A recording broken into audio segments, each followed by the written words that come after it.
everyone, and welcome to It's Okay to Be Okay. Today we have me, Melissa, our two co-hosts, Crystal and Jen, and today we have a special guest, Katrina.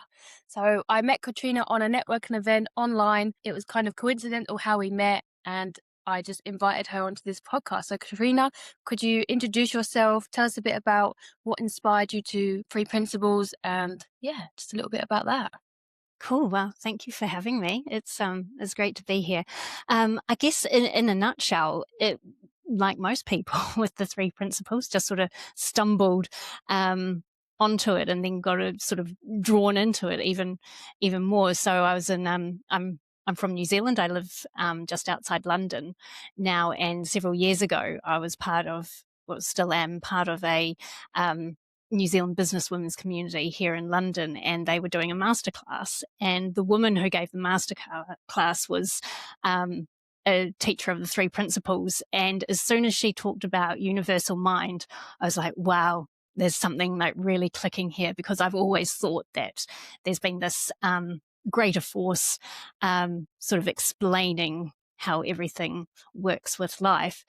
But not being religious or anything, I couldn't tie everything up. So that's sort of what got me into it. And then I walked the length of New Zealand, through coaching and learning about the Three Principles. I got the confidence, battled through some self-doubt to be able to go and do this walk in New Zealand. And that was such a transformational experience for me that as a result, I decided I needed to share everything I learned from that experience about how we're so much more powerful than we actually think we are, that there's so much more to us and we're just limited really by what we're thinking. So that's what I now do.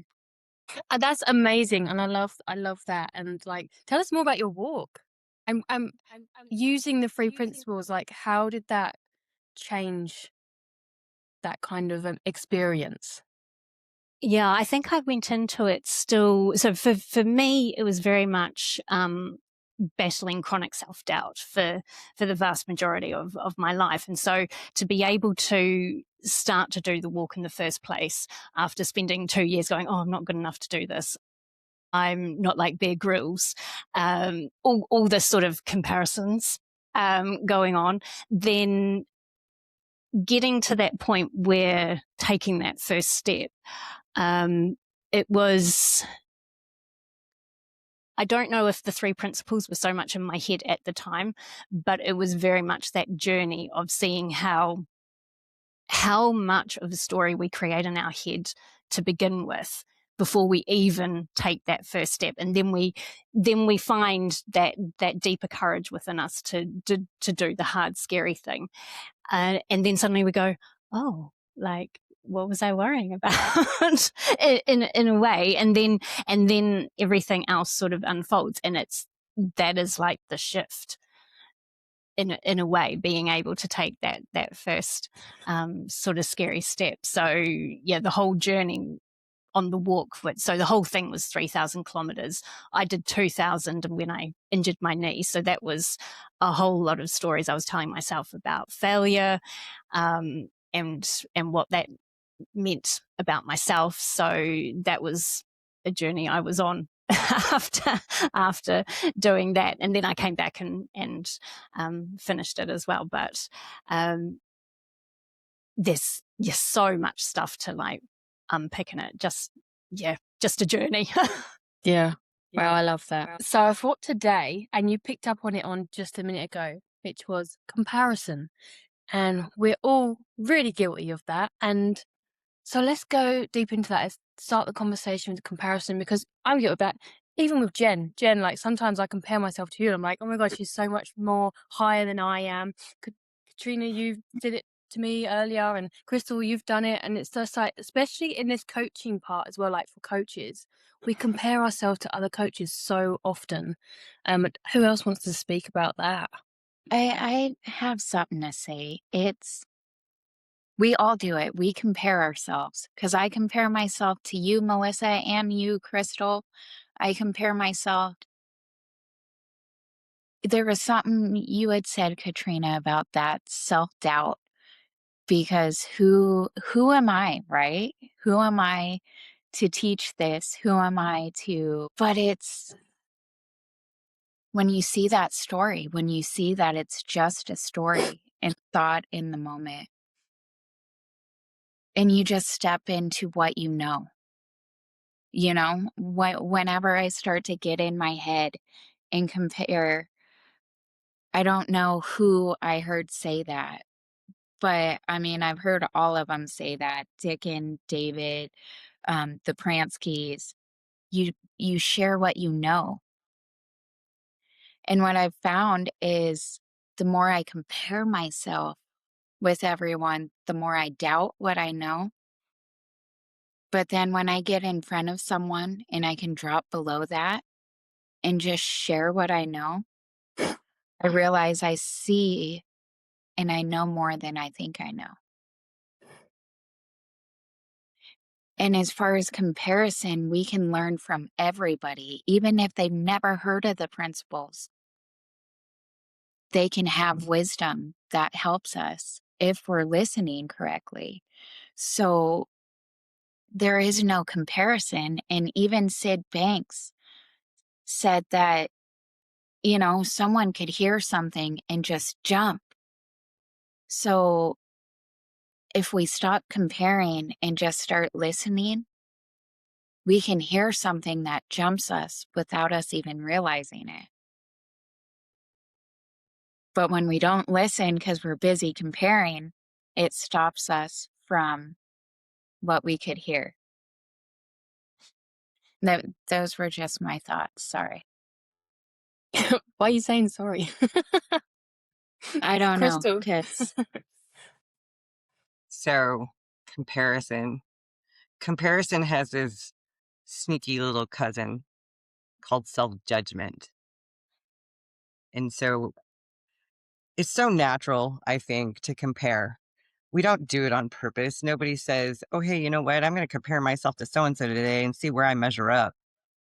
Am I here and they're here? Or are we even? Like, it's just another thing that we do to judge ourselves in a different sort of way. So, yeah, we do use comparison beyond self judgment, but for me, a lot of it is just self judgment. It is, how am I doing? Why aren't I doing this? I see so and so doing this. How come I'm not doing that? I see so and so with this huge success, and where's mine? So, yeah, that comparison is it's really something. And when it comes to the principles and it comes to like levels of consciousness and understanding and all that stuff, I love, and I will always say I love, a good friend of mine, Tom Maddox. We're all in the same ballpark. See, we think we're not when we're comparing. We think that maybe we're outside the ballpark looking in, but once you've seen, you've seen. And it doesn't matter what you've seen, how much, how little, whatever. That's just us interpreting what we've seen in the first place. So it doesn't matter if you're playing first base, you're in the dugout, or if you're in the bleachers. We're all in the same ballpark. And that's what's so beautiful about this understanding in itself is that, yeah, you know what? Maybe somebody is on first base and they hear someone cheering from the bleachers and whoa, they just got something from that. They heard something a little bit differently. So I think that it's beautiful when we just stop to see that we have all seen something in this beautiful, beautiful understanding that just continues to give and give. And there's no reason to look around at anyone else and say, oh, I think they know more than I do. Because let's be honest, none of us really know. And we always fluctuate as well in what we know. Sometimes we can be up here in our understanding, and then the next 5 minutes we can drop back down because we have a lot of thinking that's over, And Crystal, I love what you said on one of your talks about self-consciousness and how because that really hit me when I heard you say that. And it's like, the reason we get self-conscious is because our consciousness is focused on ourself. And it just like, oh, okay, so I'm spending all this energy on myself, whereas I could be having that energy outwardly. And if I put that outwardly, then I wouldn't be focused on myself, and then I wouldn't be self-conscious. I wouldn't be doubting myself because I wouldn't be focusing on myself. And I tried that at a recent networking event. I tried to take all the focus off myself and got really curious about the other people on the table. And do you know what? It went really well. And they were all like engaged with what I was saying. And I've got a podcast maybe coming up that I might be going on, and I just like shared what I knew because I stopped focusing on, oh, how am I talking, or are they going to get what I'm saying, or do I know enough, or are these people more professional than me, and all that kind of crap that goes in when we're self-conscious of ourselves. And it was, yeah, like your insight on that really helped me. So I just wanted to let you know about that as well. Yeah, and real quick, I just, it was a beautiful insight that a few weeks back, and it literally came from being part of a workshop with Win, and I mean, the second the words came out of his mouth, I all of a sudden just before he went on to explain how he sees it, I just heard it, and I was like, "Oh my gosh, how much are we being so conscious of ourselves? How much importance are we putting on ourselves? How much focus is on ourself that is pulling us out of the presence and the present moment, out of the now? Because, yeah, we're up here with our self judgment and our comparison going, oh man, you know what? I could have probably said that better. Are they even understanding what I'm saying? Oh my gosh, maybe I should just throw in the towel and give up. I don't know.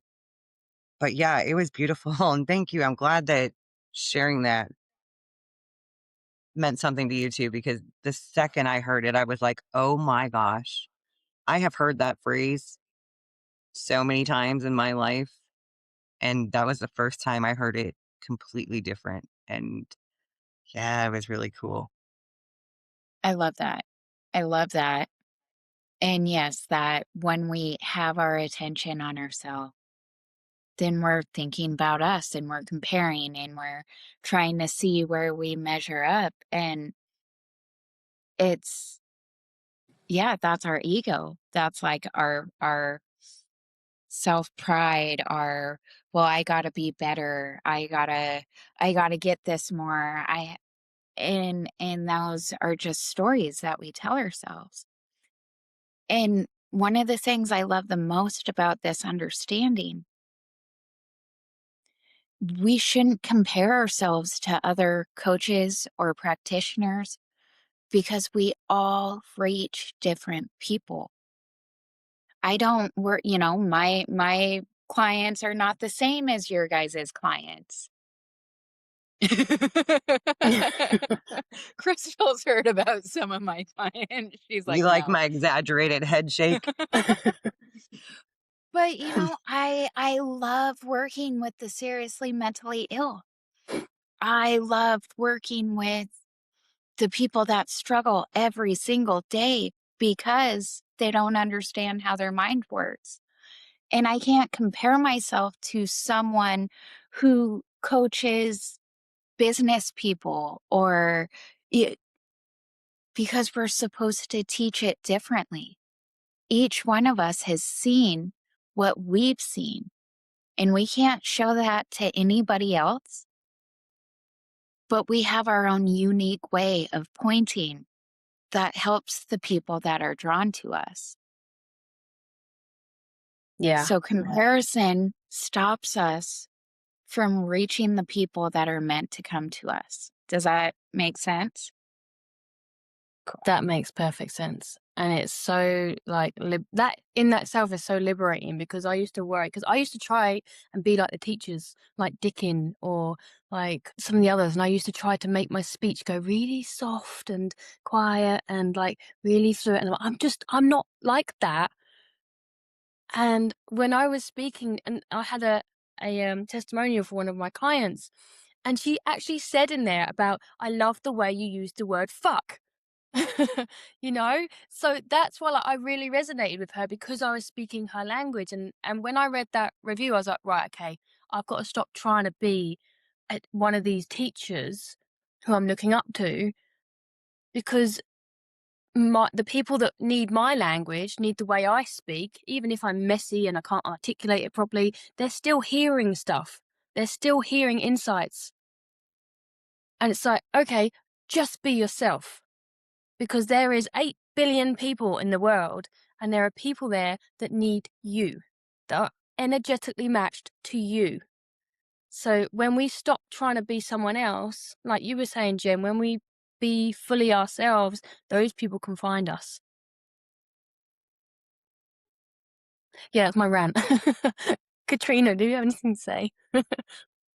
Yeah, I think the whole thing is fascinating. If I think back to when I was doing my walk in New Zealand, I spent the first month of it just comparing myself to all the other walkers that were doing it.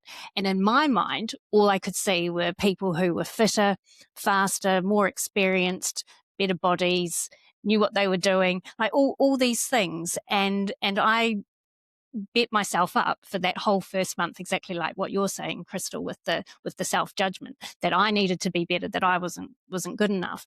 And it took a conversation with one of the trail angels that I stayed at, where he was talking about how everyone is on their own journey to see that there's no point in actually comparing because we're all different. We're all doing things in our own way, in our own time, because we're all at different time scales within the universe of how it works. And so it sort of just brought home to me like, wow, what am I what am I doing? I've just spent a month comparing myself to all these people.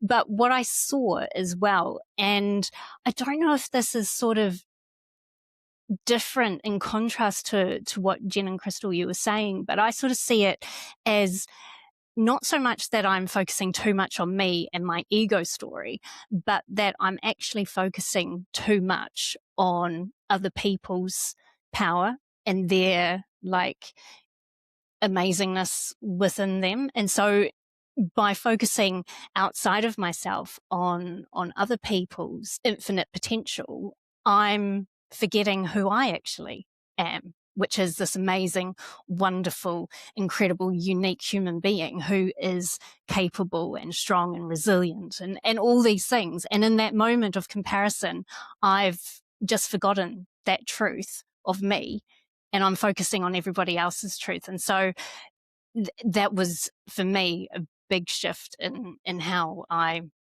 view comparing. So yeah, it's fascinating. Wow, I love that. Wow. I love that. And at the same time, I know you said like you're focusing on outside, but essentially you're still focusing on you because you're comparing, you know? So it's still like you're not fully focused on them. Because if you fully focus, because when you look at a child or a baby, you're fully focused on the baby. You're not comparing at all. You're just fully like loving that baby. Oh my God. Like, but when you're focusing on someone else, it's because you're seeing elements of them that you think are not within you at a subconscious level. So really you are focusing on yourself. Like, I don't have that. Hence the comparison, if that makes sense. And so it's like, now I can, like, for me, like, sometimes I still get comparison and I'm still kind of like, oh, they're better than me, or she's doing better than me, or she's more enlightened than me. But now I'm like, okay, if I'm seeing that in them, that means it's in me too. And I don't even know where I'm going with that. My train of thought has gone. Jen, have you got something to say? I do. Sorry. Crystal? No. Because you went right where I was going to go to, Melissa. It is still Katrina with all love.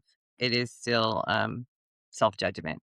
Even if the focus looks like it's on something outside of us, it's still the story that's going on in here that is, I don't know who said it, but those metaphorical hammers where you're just beating yourself and it looks different, right? Because you're saying, well, I'm losing who I am by comparing to what so and so has and where they're at and what they're doing, but you're still judging yourself and comparing yourself to others.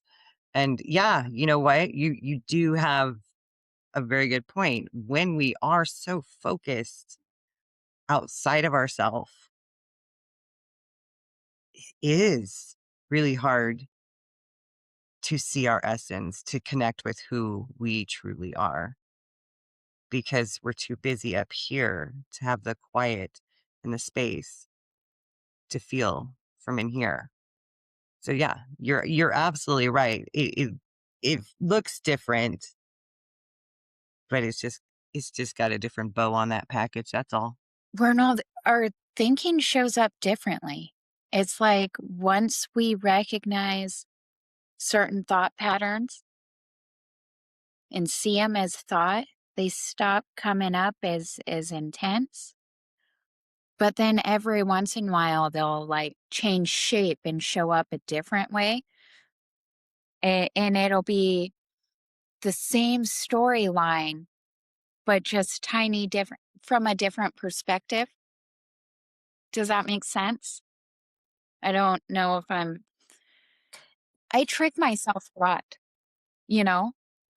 My thinking can be a sneaky shit, trying to get in and like, ooh, maybe if I put on this hat, you won't recognize me. And I get caught up in it until I'm like, wait a second, I know you. And this, I'm not playing. But it's that being able to recognize it's still a thought. Whether it's look at how great they are, or I don't have that, or anything like that, it's still a thought. And we're still whole and perfect and powerful below that thought. And I don't know if I'm making sense right now. And you are. What was the first bit you said? Oh, which part? You said something at the beginning of that conversation, and I was like, oh my God, yes. Oh, about my thoughts being sneaky and like That was it. putting Yeah. on disguises Yeah. to come at me and it look like a different thought that I haven't seen as a thought yet. Yeah. And I'll get caught up in it. But it's like as soon as I whatever it triggers, whether it's anxiety, whether it's frustration or irritability, that's usually when I catch it and it's like, oh, I'm in a thought right now. Mhm. I'm in a thought that I haven't seen as a thought yet. Yeah. And that's happened to me so many times. Like before, I used to have thoughts like, you're stupid, or you can't do that, or blah, blah, blah. And then it would turn very sneakily into something very subtle that I thought was more enlightening. But it wasn't. It was still the same energy of the thought, but it just changed because, oh, she's not believing that one anymore. Let's change it so that I still limit her, but she's not quite figuring out that it's me still. You're still stupid, and that could look like you're stupid to, oh, she's so smart. I wish I was like her. It's still the same energy of the thought. So yeah, I love what you just said there, Jen. Katrina. Yeah, I totally get that as well. So my thing is the not being good enough. And so working on that. And then probably a few months ago, I had this experience where I was like, I don't want to do anything this evening. I'm just going to sit and watch TV. And this heavy feeling of sort of came over me. I'm like, okay, this is really weird. Like, what is this thought that's creating this feeling right now? And I realized it was I should be better. thought. And that was just a twist of the I'm not good enough thought. And I thought, that's really interesting. I don't know if I've noticed that one before. And now that I've noticed it once, I'm starting to see it come up. The I should be better thought coming up a lot more. So it's very minxy. Yeah, it is so fucking sneaky. It's like, I don't know where I'm going right now, so I'm just gonna see right now, my thoughts are coming at me like, you should know what to say, you should be informed, you should be the expert, you should know exactly what to say. And it's like, you're stupid, blah, blah, blah. I'm like, no, do you know what? I'm gonna wait for something to come up and be comfortable in the silence. Crystal. Yeah, but that was a lot of pressure you were just putting on yourself. Yeah. Go ahead, Jen. Oh, I was just gonna laugh because as soon as you said that thought about you should be the expert, first thought that popped into my mind is, oh Lord, if I'm ever the expert, we should all run.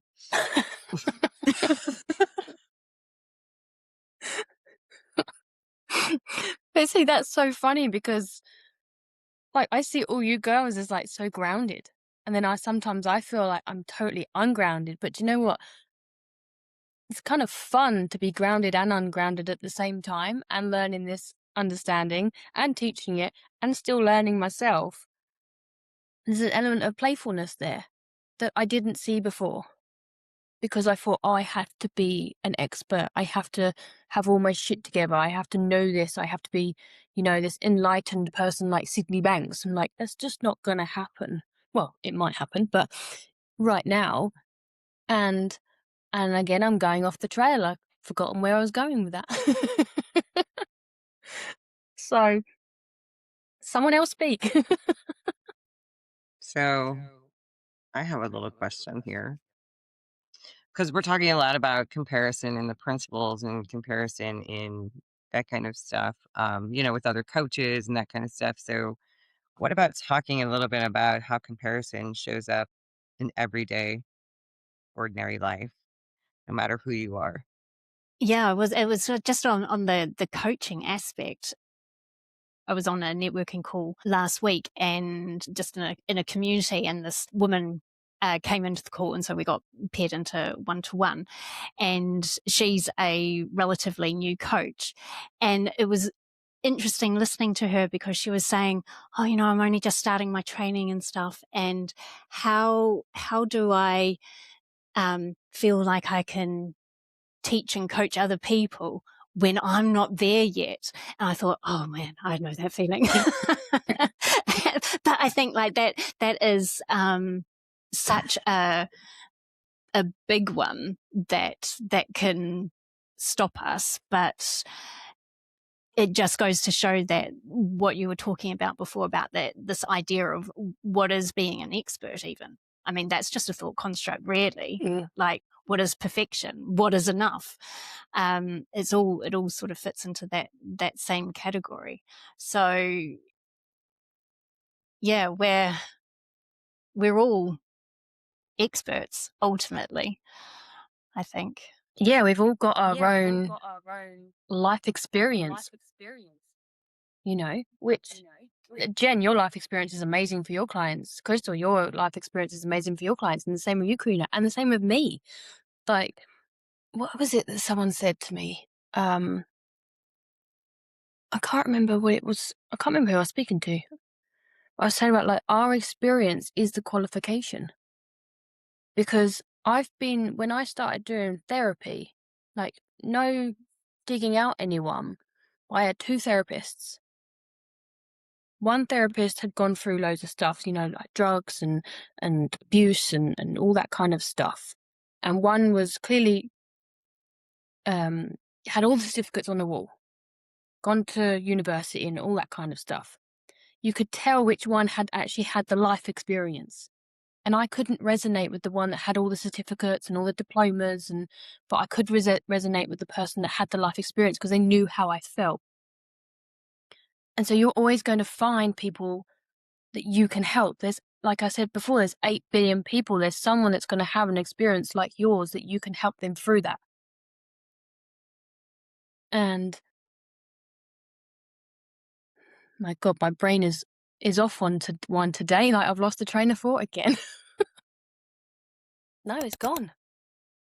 I like what you were saying, though, that, our experience, our life experience is what makes us experts, when we've been there. And yes, with my clients, I can see, I had one the other day and she thought I was like this polished psychiatrist. And it's like, oh, honey, no, no. My job is a peer support specialist. My qualifications are that I've been through it. I was screwed up. I struggled every day. And I've found my way to the other side. So now I'm here just to walk with you while you find your way. And that it changes the whole dynamic, because yes, she said it was the first time anybody explained what she goes through when she's triggered, how she feels it in her body. And you can read about something, but until you've went through something similar, you don't talk about it the same. That's like somebody teaching the principles that hasn't actually had an insight. People are not going to hear it the same. That's why all of the teachers are like, share what you know. Because when you've experienced it and you've seen it, you speak with this depth of knowing that the souls nearby can hear, not because of your words, but because of the resignation in your words, because you know it. Nobody can convince me otherwise what I've seen for myself with the principles and how much change it can make by simply seeing differently. People can argue till they're blue in their face, and I will not budge, because I know for a fact, without a doubt, what worked for me. Now, I also know that the same thing that worked for me is not going to work for everybody else. But I've found my way, and there's a path, and they don't have to go down my path, but I can hold a light that's bright enough for them to find their own path. Yeah, it's like it's a bit like how, like, our teacher, David, like, he opened the door for me. He may not be the person that leads me through it. Someone else might lead me through it, or I might find myself leading myself through it. But sometimes we find someone that can open the door for us. If that makes sense of what I was trying to say. And we can be that person that opens doors for people. That's the kind of ripple effect that I want to be. I want to open doors for people, and just open, like, literally I can just see myself in my brain now going around and going, open, open, open, open. Like, open all these doors for everyone, and then they can, like, go through the door and open doors for other people. And that's what is really great about this, is like, once you have seen, and once you share from that place of grounded and understanding and the place that you've seen, people do hear you. You can have two people saying the same thing, but one has seen it and one hasn't, and you can feel the difference. And I was going to say as well, like, I've been in rooms, like business rooms, with like millionaires, people that would class as successful. And I used to be absolutely astonished the amount of comparison that even they did.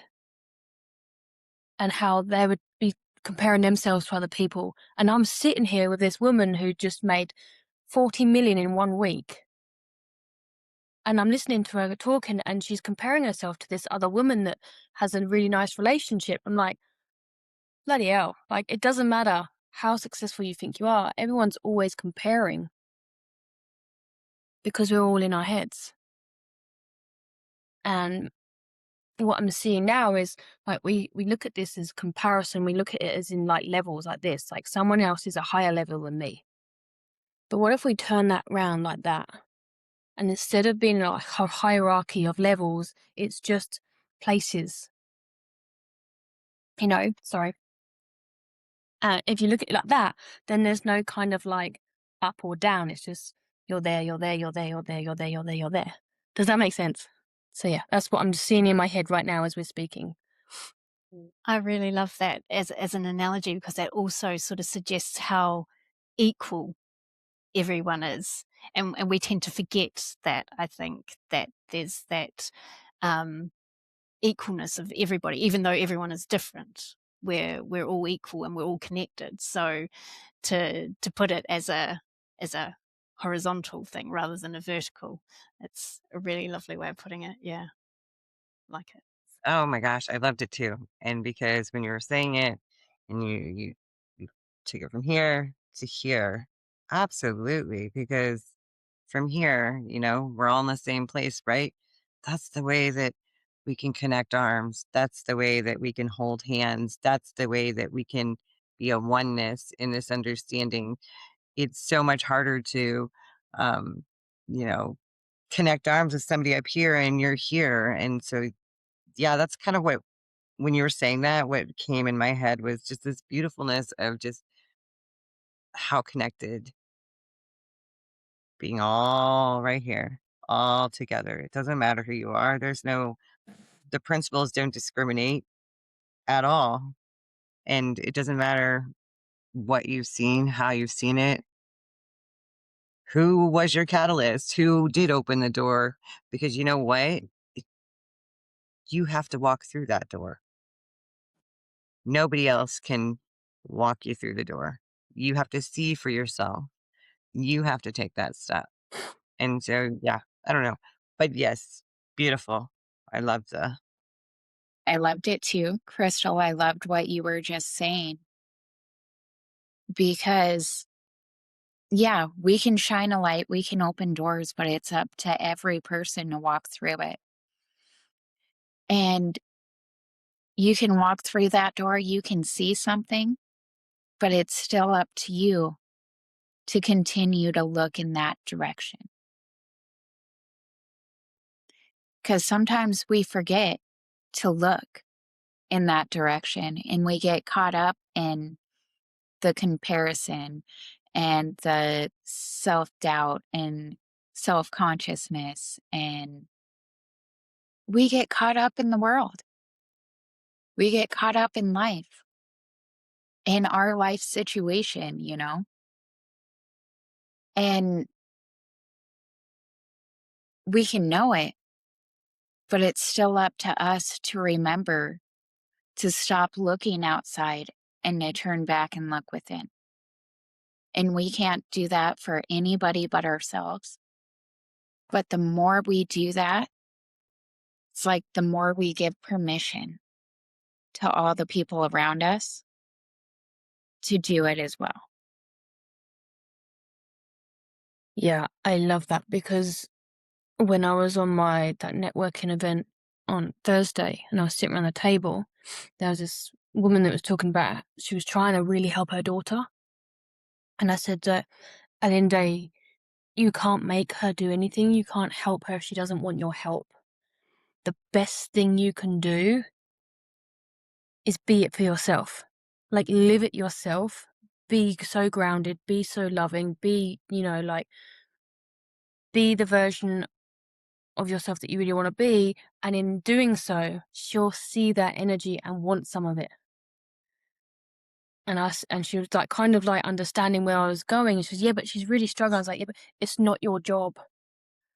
You can plant seeds, but you can't make someone drink the water. You can't make someone heal if they're not ready. You can't make someone do anything. And that's something that I've had to learn myself. And the thing is, I told her about when I stopped trying to change other people around me and I accepted them for exactly who they were in that moment without, unconditionally. That's when my relationships took a 180.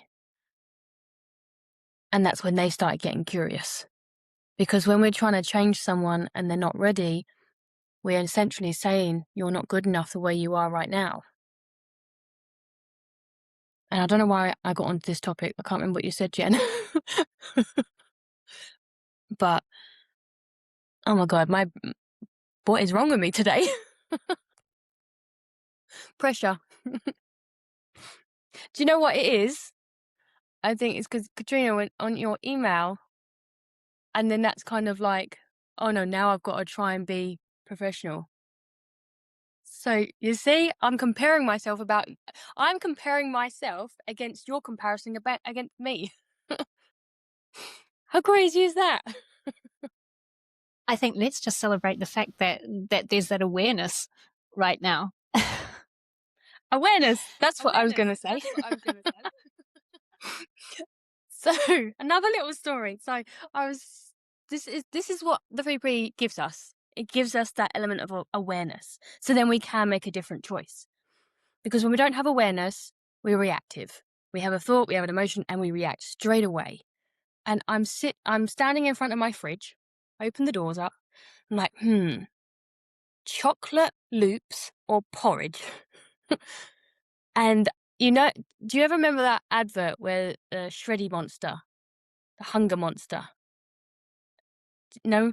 So there was this advert back in the day, and it's at Shreddies, and it's like a hunger monster, and it was like inside your head, and it's like, give me food. And so I'm at the front of the fridge, and this monster in me is going, chocolate loops, chocolate loops, chocolate loops. You want chocolate loops. And I'm feeling it and I'm craving it. And I'm like, I really want chocolate loops. But then I'm like, this awareness come over me. I was like, it's just a thought. So just stand there for a minute. So I did. I stood there for like 2 minutes with the fridge light coming on me. And I'm like, okay, I can feel the craving. I'm feeling it. I still want chocolate loops. I still want chocolate loops. I still want chocolate loops. But then it started to kind of like, I was like, okay, I'm just saying it now. And then the feeling kind of started to go down. And then I was like, oh, okay, that's just a thought. It's going. And then I kind of felt this quiet. It was like that awareness. The thoughts weren't going on. It was getting quieter and quieter and quieter. And then I could kind of feel like from clarity. And I was like, what I really want is porridge. What my body wants is porridge. And so I went and got the chocolate loops. No, I'm joking. I had porridge, and you know what? I felt so good about myself after. But that's because I allowed myself to have that awareness. And I think that's what the most important thing about the 3 principles is. It allows you to have that awareness, so then you can make a different choice. So yeah, that was what I was going to say. See, that makes me think, if I was staring at my fridge and I had that choice, there would be that part of me that goes, oh, you should have the porridge because it's healthier for you, versus you know what, I just really want to have the chocolate, whatever they are. I've never even heard of them before. So I love chocolate. So, and I just think that that's interesting how you approach that situation, because I think for me, I would have looked at it in a completely different way and felt really heavy with the pressure of like, what is the right choice in this moment?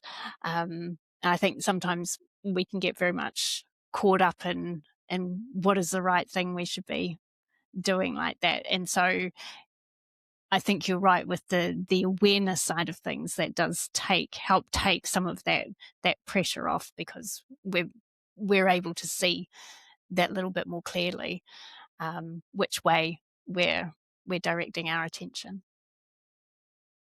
Yeah, it's kind of like, what way does my actual soul want to go? Not the thoughts in my head. because I crave a lot of junk food, but I know it's the thoughts and the craving and the stuff. But what I actually really want is to eat healthier.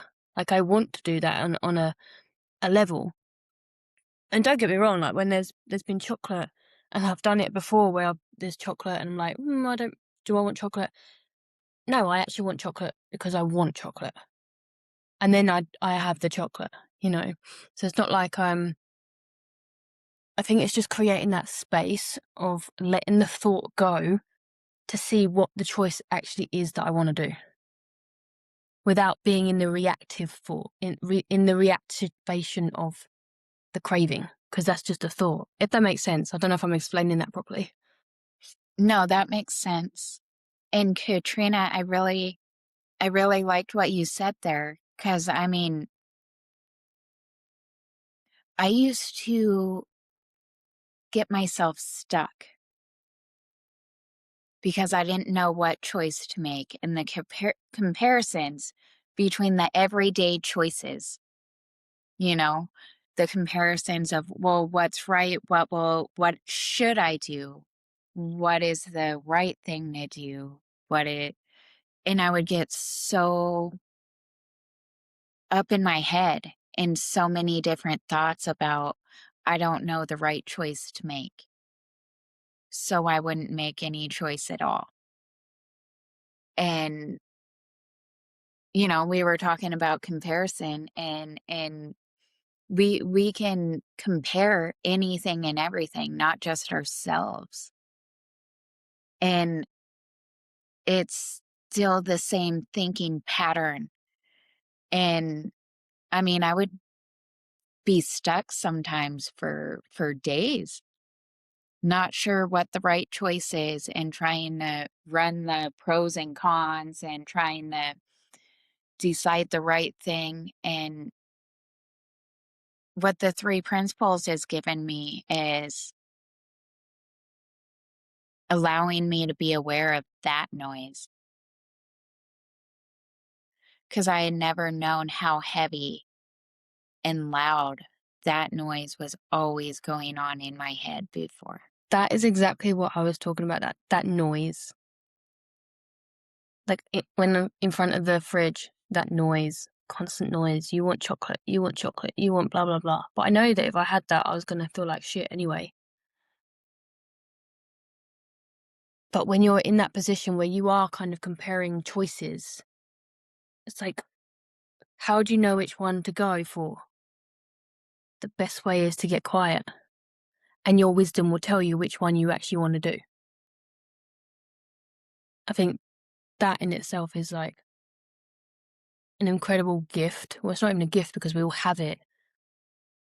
But being able to have that awareness, feel what you're feeling and let it pass, and then have that clarity kind of just open up, say, okay, that's the choice, without all the noise.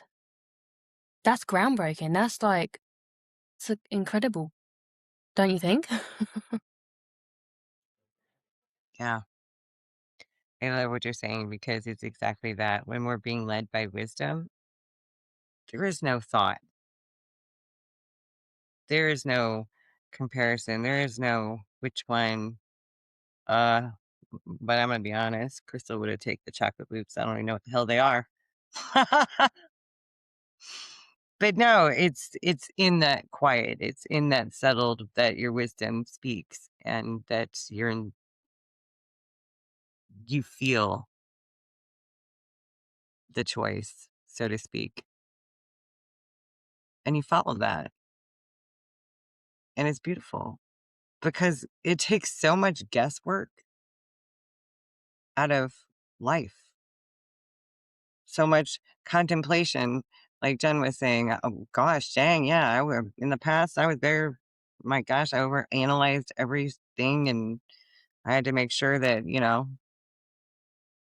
I was coming at it from the right angle. And well, you know what? Sometimes I didn't even care what angle I was coming at, because it just depends on what day it was and what mood I was in. Um, but yeah, it's beautiful, because it is that space, it is that quietness, it is that the connected to our innate well-being, to our wisdom, And it's just no thought. There's no thought there. It's just, you know, instead of shit.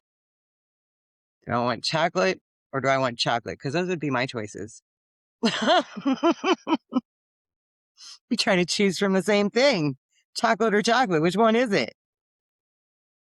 But yeah, And then we'd still compare which chocolate is the better chocolate, which one is more right for me. And then we beat ourselves up. Should I be really choosing this chocolate over that chocolate? Oh. and then we're in what you say, Melissa. Is it a thoughtnado? Yeah. Yeah, the whole thoughtnadoes. I love that word. But yeah, and I love that because oh my now God. I'm seeing this. Sorry, Crystal. I'm seeing this thoughtnado in front of the fridge, and that's what I saw, like a Tasmanian devil, like wanting the chocolate. I'm like, no, you're going to calm down. And then yeah, that thoughtnado quietens down, and then it's not so like crazy. Nothing's all going around this in my head, and then it's like, oh, I see the path, the one that I actually want to take. And you're right, Crystal. When I saw it, like there was no choice. It was just a, I'm having that because that was the choice. But the other stuff was just all this fucking cows and shit going all around the place. I have a wild You know, imagination. I had something brilliant to say, of course, right? Now I just want to know if your thought NATO was chocolate and what kind. Caramel. Oh. Yeah. Look, even my hair looks like it's just been in a tornado. Crystal, what was you going to say? Or have you forgotten? I'm caught in your thought NATO right now. That made me though just think there's in one of Michael Neill's books, he talks about that a decision is not a decision. Like we think it's a decision because we're in that thought place. And I just think that making that choice between the two types of breakfast cereal is such a great example of the pressure that we put on ourselves to, like, that a decision has to be made, and really there's no decision there at all. I mean, we get up in the morning and we just brush our teeth. It's not like we consciously decide I'm going to brush my teeth at exactly this time of the morning. It just sort of happens. It's the same sort of thing. And then suddenly we put that thought pressure on ourselves, and suddenly there's a decision there when really there isn't. Mm. I love that. And I thought from you saying that, what a good idea it would be like to do one whole day of ignoring your thoughts and seeing where you actually go from there. What do you decide? If you ignore every thought that comes in your mind, what would that day look like? I have so many thoughts that I don't see as thoughts until I'm halfway down the rabbit trail. And it doesn't even have to be bad thoughts, but like I'll just kind of tune in with myself sometimes. And it's like, the hell am I thinking about? What story is this? Like, where did this even come from? What got me here? And it shows me just how much I'm still unaware of. And it might not be bad stories. I mean, it's just randomness and just like, where did this come from? And why? Like, I notice I guess I notice when I'm in shitty thinking by my feeling. I tune in, like, if I start to feel anxious, then it's like, ooh, I know I'm in my thinking. If I start to feel overwhelmed, ooh, I know I'm in my thinking. But when I'm like content or when I'm just kind of going along, I don't recognize I'm in my thinking until I start going down some weird bunny trail. And then it's just like, what? Uh, You know? So to not follow a thought all day, I don't know how many thoughts I follow without even realizing it still. What I mean is decision thoughts. Like when you come to a crossroad of deciding, because there's no way you'll be able to ignore all your thoughts because we just fall into them. Because that's what minds do. It's like breathing. We're not going to be able to control our breathing all day. But what I mean is like when you come to a decision, like, okay, I'm just going to ignore the thinking and see where I go naturally. Does that make sense? Yes, that makes total sense. Because, back in the day before I ever even thought of the principles, I felt most comfortable in chaos because I felt I made my best decisions when I didn't have time to think. And I remember always telling my kids, I can do it as long as I don't stop to think about it. Because the second I stop to think about it, all of a sudden I don't know what I'm doing, even if it's something I've been doing for years and years and years. So I like that. And I think I kind of practice that since I've came to the principles just without being in total chaos all the time. Mm. I mean, I'm going like 7, 8 years of stability now, and that's the longest I've ever had in my life. And I don't feel that need of having to be in the chaos, so I don't have to think. I I don't love. know if that makes sense, but No, that makes perfect sense. It's like the chaos allows you to get to the point where you can get to naturally now. yes. Yes, because when things were chaotic and, a lot of things were kinda life and death situations, you don't stop to think about it. You let your thinking and you just take the next step because that's the only way to get out of it. And, my husband used to laugh because I always did really great in the turbulent, chaotic situations. But when everything was smooth and going good, that's when I would spiral because I had so much time to think about what could happen, what might go wrong, and trying to plan for every worst case scenario that when the airplane was flying really nice and smooth, I was like, we're all gonna die. But once the turbulence hit and everything was bouncing around, I was like, oh, we're fine. I got this.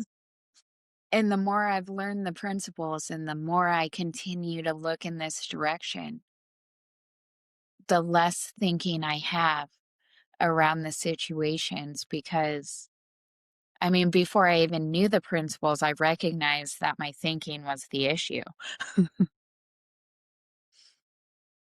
But now I don't have to put myself in those situations in order to tap into that wisdom and that knowing. Yeah, I love that because you see it all the time. Like if an accident happens, the mum will switch off completely and just go all instinct. We've seen it, all of us. When something bad happens or when something happens that we need to act straight away with no thinking, you just do it.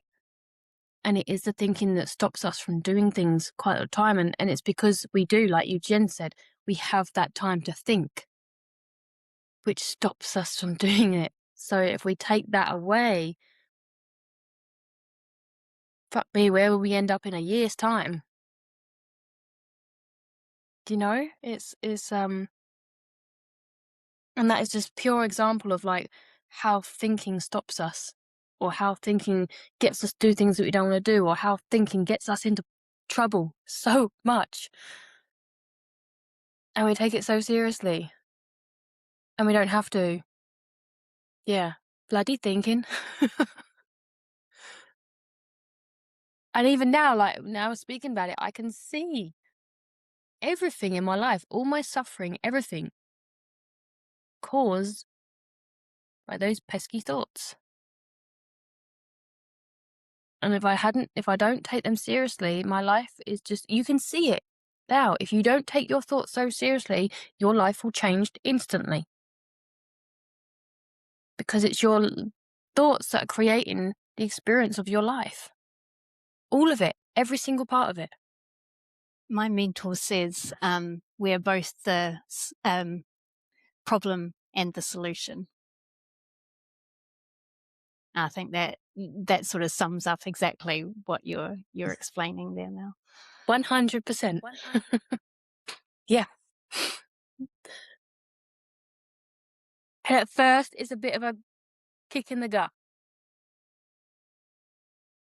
But then it's like, holy shit, I have more control of where this car goes. I have more control of where this is steering. I don't have to be a backseat driver in my own experience. I feel like that is a really good thing to end on, like what Katrina just said. Katrina, say it again. With that way, we are both the problem and the solution. All right.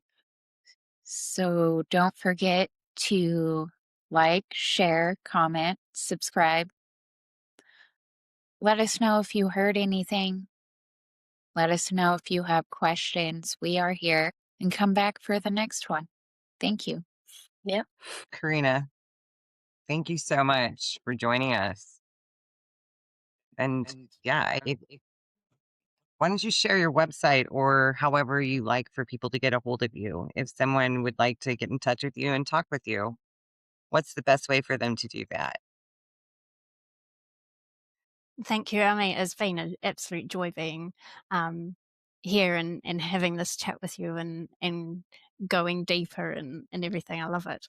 Yeah, so I'm mainly on LinkedIn, just Katrina Megget on LinkedIn, and yeah, my website is just www.katrinamegget.com. Brilliant. Yeah. Okay, so thank you everyone for listening. This has been a pleasure. It's been great to have you on, Katrina. And we'll see you soon. Bye-bye. Bye. Thank you, Katrina.